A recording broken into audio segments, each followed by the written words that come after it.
All right, welcome back. I hope you're having fun. Now, in this video, we are going to be learning about the setting, which probably I can say right now is my favorite setting, which is aperture.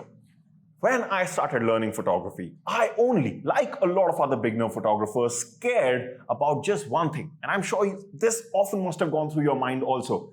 How do photographers blur the background in a shot? Like, I remember when I started off, I had no idea. I was not doing a course like this. I was just trying to learn everything on my own from the camera. Probably not a very great idea.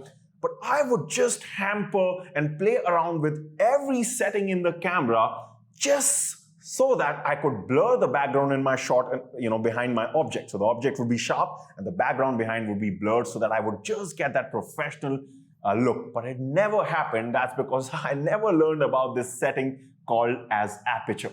This is where a lot of fun lies. So first of all, what we're going to do in this video is we will be understanding what aperture is. What does it exactly mean when it comes to the camera's mechanism about aperture? Because it's actually a part of your lens, as you're going to find out. Then we'll be going inside our camera. We'll be seeing and doing a few exercises related to aperture. And you will finally, after this video ends, you will understand how to get that nice looking professional blurred background in photography. Let's start right now. All right, so welcome to this setting of aperture. Now, first of all, what exactly is aperture? You're actually seeing that right in front of your eyes on this image on the right. So, aperture is nothing but a mechanism inside the lens of the camera, not the body of the camera. We're just simply talking about the lens of the camera. So, if you were to actually turn your camera towards you and look inside your lens. Do it right now if you want. You will be able to see, maybe not a hole like this because this is not there on every lens, slightly behind. So sometimes you exactly may not be able to see such a beautiful mechanism out there, but you will still be able to see a hole. That is nothing but the aperture hole. And here's the best part as you're going to learn. You have complete control over the opening and closing of this hole. Okay, so first of all, before I even discuss about what exactly does aperture do, because that's what we're ultimately interested in, right?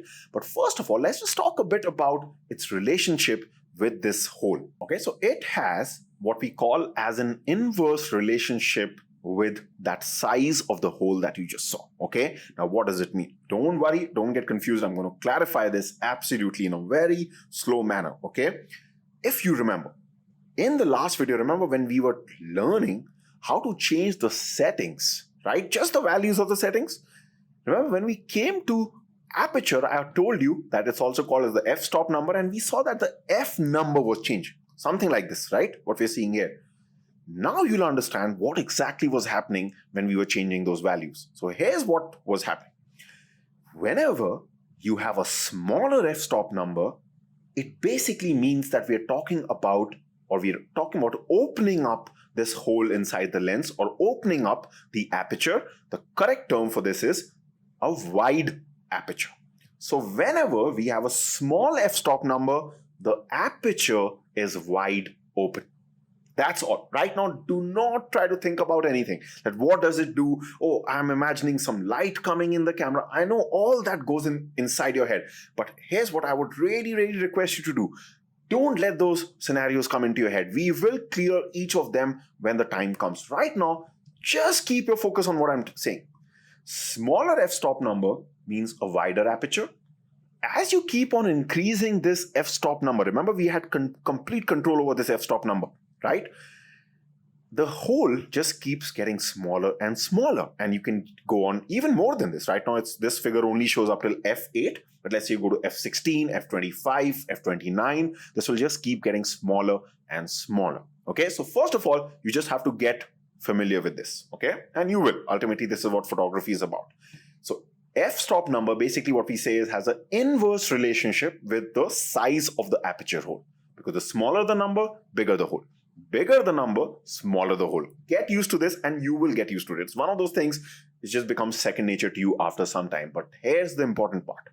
What does it exactly do to the shot? That's what we are interested in, okay? So let's discuss that. All right, so in order to understand what aperture exactly does, let's just take the example of this particular shot, okay? Now this shot looks good. You can see everything is looking fine. There's no doubt, but it's still does not look like a very professional shot. And if you want to pause the video right now, you can, to answer my question, which is, why doesn't this shot look professional? Okay, if you want, pause this video and take, try to guess the answer. Okay.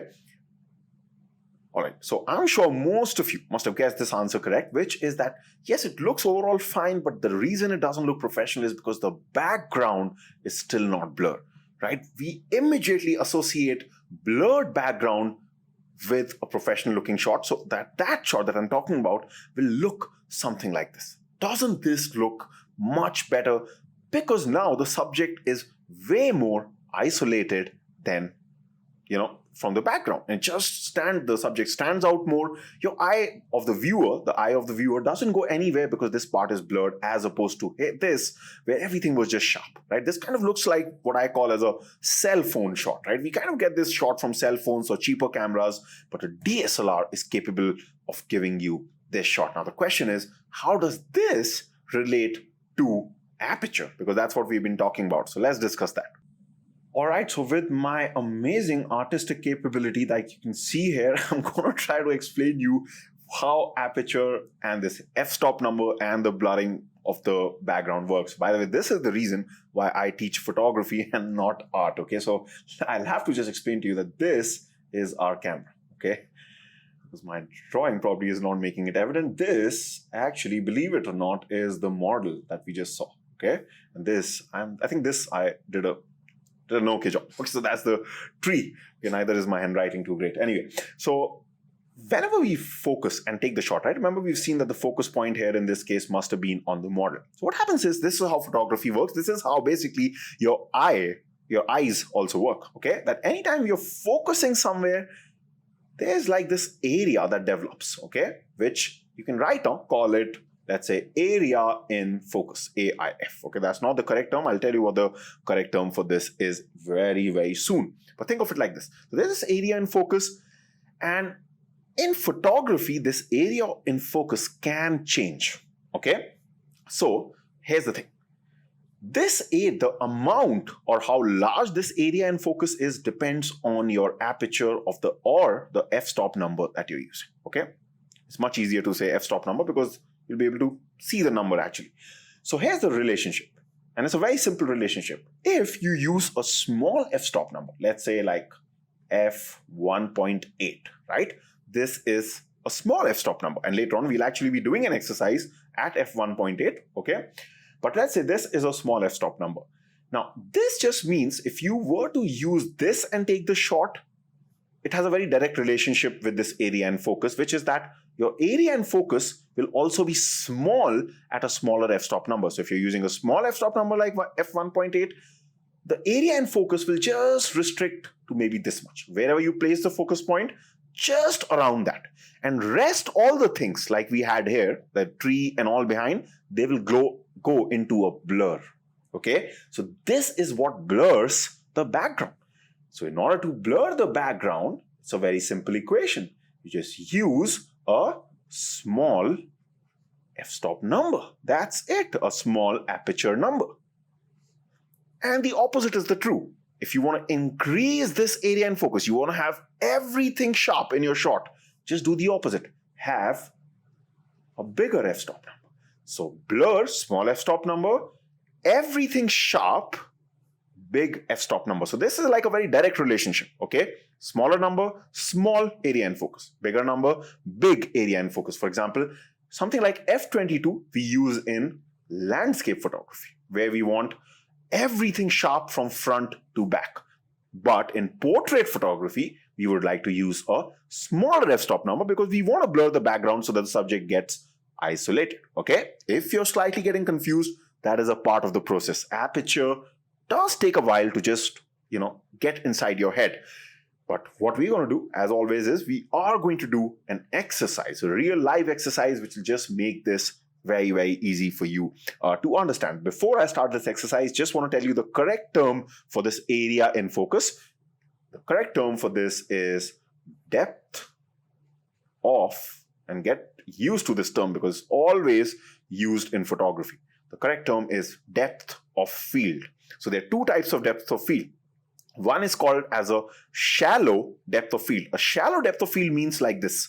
What happens in a small f-stop number where we just have a small area in focus using a small f-stop number, and then we get a blurred background. So if you hear any photographer say, I like using a shallow depth of field, for example, because photographers love to use, they'll never say something directly. They'll always use a weird and tough terminology, okay? So if they say, I like shallow depth of field shots, what they're basically saying is they like shots in which the background is blur. And who doesn't love those, okay? And the opposite is a deep depth of field, okay? So shallow or deep. Deep is where everything is sharp. So that would be your f22, for example. Like in landscape photography, we use a deep depth of field. So deep depth of field, everything sharp. Shallow depth of field just means a blurred background because the amount of area in focus is restricted. That's all, okay? Now, let's start the exercise. All right, welcome back. So I hope that you have been able to understand what exactly Aperture does with our shots, at least theoretically, right? But right now, it's time to actually put this into action. And talking about action, look who's there to help us, Mr. Wayne himself, okay? So we will be using this exercise now to understand the concept of depth of field, okay? So we've got this figure of Batman, and behind that, you can see we have got some things in the background like the curtain and all, right? So right now, you can see that everything is just behind looking sharp, right? It's a kind of a deeper depth of field that you are able to see in the screen. So our first shot is going to be that. It's going to be a deeper depth of field shot. That's why you can see here that my f-stop number is f25. If I was to switch off the live view, you can see here also, right? So I can change the f-stop number, remember? So deliberately, I'm using a higher f-stop number. I'm not going towards these lower sides, which will be our second shot, okay? This is, remember, the larger the f-stop number, the deeper the depth of field, that means the background will be sharp. So something like, let's say, f25 will definitely give us a sharper background. Now, right now, I want to point this out. This exercise is just for Aperture. I have made some changes to shutter speed and the ISO value like you can see here, right? Do not worry about those. You will understand those later on because after we've completed Aperture, shutter speed and ISO individually, we will start shooting. And that time I'll be telling you how three of them work together. Right now, you can absolutely ignore these two values, okay? Just keep your eye out on the f-stop number. So we're using a larger f-stop number. So we're going to take this shot. So we're just going to focus on Batman. Remember, whenever you're not sure, you can always magnify it and make sure that you're focusing on the correct area. And right now, I'm all set to take the shot, right? So you can just take the shot. And let's have a look. So you can see here that in this shot, the background is still very sharp. Now what we're going to do is we are going to do the opposite. So we are going to shoot at a smaller f-stop number, which will ultimately enable us to blur the background. So let's do that. Right, so this time you can see that I've made some changes again to these two values, shutter speed and ISO. Again, don't worry about that. But here you can see that this time we've got that open aperture, right? And if you actually see, I can't go down below this, right? So here's the thing, and this is something we haven't discussed till now. Even though this lens I'm using, it allows me to actually go up till f3.5, but because I'm slightly zoomed in, okay, it's not allowing me to go fully to 3.5, okay? So some lenses like this, they have a variable minimum f-stop number. That means if you're slightly zoomed in, they will go to f5.6, okay, if you're fully zoomed in. If you're fully zoomed out, that is the only time they will allow you to go up till the minimum most, which is f3.5. That's why when you see the name of this lens, it will always be like 18 to 55 mm, which is the focal length, f3.5 to 5.6, okay? So they do have a bit of variation from 3.5 to 5.6, and that will depend upon how zoomed in you are. So right now, okay, if you're getting confused by this, don't worry at all, okay? In fact, I should not have probably said this point. All I should have said at this moment is change the aperture and move it just till the time you can't move it anymore. You can see I'm trying to get it down further, okay, but it's not happening. Okay, so that point that I just said, if you did not understand, that's fine. Your task is to just make the aperture go as less as it can, and you can see in this case it is f4.8. So this is the least we can go. So that's going to be our job. Now you can see, if I take this shot, there's definitely, okay, going to be a big difference here. So I'm going to take this shot, and right now what I'm going to do is, let's just open up this shot and let's actually see and compare it with the last shot to see the difference in the blurred background.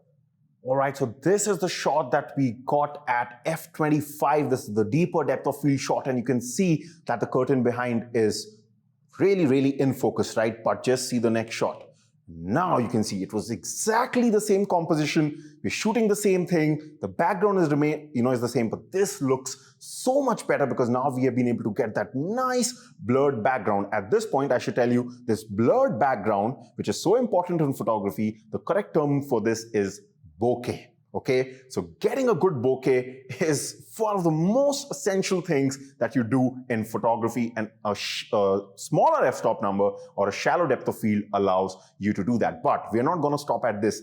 I'm actually going to take things to the next level. I'll be showing you how we can get even a more blurred background than this right now. Alright, so in order to take things to the next level and even be able to use a smaller f-stop number than what we were able to use to blur the background, we will be switching over to something called as a prime lens. So I'm just on Amazon right now, and if I just type something like 50mm f1.8, you will be able to see that this is one of the most popular prime lenses available for all brands, Sony, Canon, Nikon.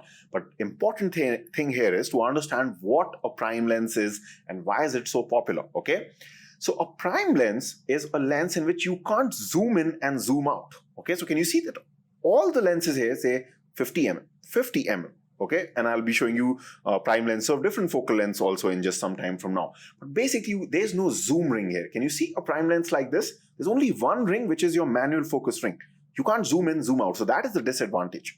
But the advantage of a prime lens is that it allows you to go at a much smaller f-stop number, which first of all will allow you to blur the background more, as you must have guessed, and later on you're going to see it also allows you to get more light in the camera because of the wider aperture, which ultimately enables to use you to use a lower ISO value, okay, which you're going to learn later when you learn about ISO. But basically, it'll help you keep the noise level also low, okay? Easily you will be able to shoot in low light environments also. But right now, keep your focus on the depth of field or the blurring part, which is that we can use f1.8. So I would say 50mm f1.8 is perhaps the most popular lens, okay, the prime lens. But in this video that you're going to see, I'm going to be using one of my favorite prime lenses. There are a lot of different types of prime lenses, okay? I'm going to be using the 35mm f1.8, but it's just that it's of a slightly smaller focal length than the 50mm, okay? But again, I will be able to shoot at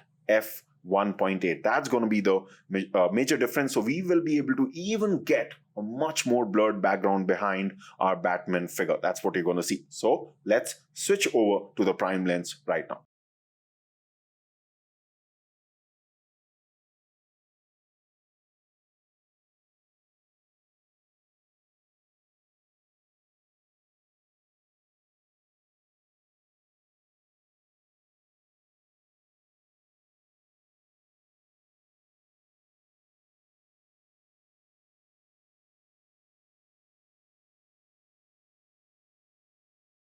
Alright, so I've just changed over to the prime lens, and this time just see the magic. Keep your eye out on the aperture number. Remember last time we were not able to open up fully, but just see this time.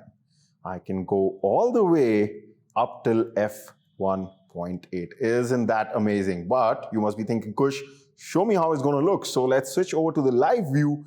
And you can, even before I take the shot, because this kind of gives you that preview, you can see this time the background behind is literally absolutely butter smooth, okay? So this is what this lens allows you to do. I'm just going to take this shot. And finally, once we get this shot, this time let's again have a comparison, especially with the last good shot that we took. You're going to find out that this shot made the good even into something better. Alright, so as you can see, this was the first shot at f25. This didn't look good. We moved down to something like f4.5. This started to look good, but then the prime lens just changed everything, and just see, it literally has made that curtain behind absolutely butter smooth. This is the advantage of a prime lens. this is the advantage of shooting at a very, very small f-stop number, and that's why prime lenses are used by all photographers. They are the favorite type of lens a photographer likes to use. I'm also, right now before I end this video, also going to be talking about something called as a premium zoom lens, which kind of combines the best of a normal zoom lens as well as a prime lens, and then we'll just end this video. But I hope that you understood the concept of depth of field and how it relates to aperture and f-stop number. All right, now let's just quickly have a discussion about a premium zoom lens, and then we're going to move on to the next setting in the next video. All right, so just before I end this video, I just want to talk a bit about a type of lens we call as a premium zoom lens. Okay, so remember, prime lens was a great lens, much better than the kit lens that we were using, the ordinary kit lens that we get. But a premium zoom lens basically combines the best of both the worlds. Because if you remember, what was the problem with a prime lens? Yes, it allows us to use a wider aperture of f1.8, and some prime lenses will even allow you to go to f1.2, and it's just going more and more below that as the technology is advancing. But here's the thing. One thing that prime lens cannot do, as you've seen before, is doesn't have the capability to zoom in, zoom out. Why? Because the focal length is fixed, right? This is where a premium zoom lens comes into play. For example, right now we're looking at one of the most popular premium zoom lenses in photography, which is the 7200 f2.8. In fact, imagine like this: if there was a competition between all the lenses, okay, to see which one is probably the most popular amongst photographers, the 7200 f2.8 will come out on top every time. It's been the most popular. It will remain the most popular for a long time. Why? Because first of all, you can zoom in and zoom out here. So you can see 70 to 200 mm, right? That means you can zoom out till 70, zoom in till 200 mm, okay? So you're not restricted like the prime lens. And at the same time, unlike the kit lens, you could also zoom in and zoom out in the kit lens, but remember, we could not go down below a certain minimum f-stop number. So we were not able to blur the background too much. But using such a lens, you can even still go up till f2.8 and you can zoom in and zoom out. So it's good from the focal length point of view, good from the wider aperture, blurring background point of view. So this is a very, very popular lens, let's say with wedding photographers, all professional photographers, portrait photographers, basically any photographer who wants to blur the background but at the same time have complete control on the focal length and how they want to compose their shot. But the downside of this lens is not on the lens, it's on the price. Okay, so if both the things are good, the lens will always be super expensive. You can see here in rupees, this is almost 1.6 lakhs.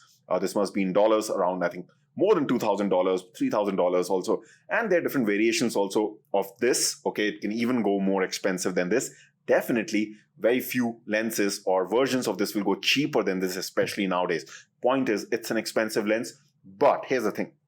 Later on in this course, you will exactly, through an exercise, I will be telling you why this is so important. And when you go through the exercise, which will come later in this course, you will actually see why this lens is so important. Okay, anyway, we'll tackle that later. Just wanted to at least tell you about it. Now let's move on in the next video to the next setting.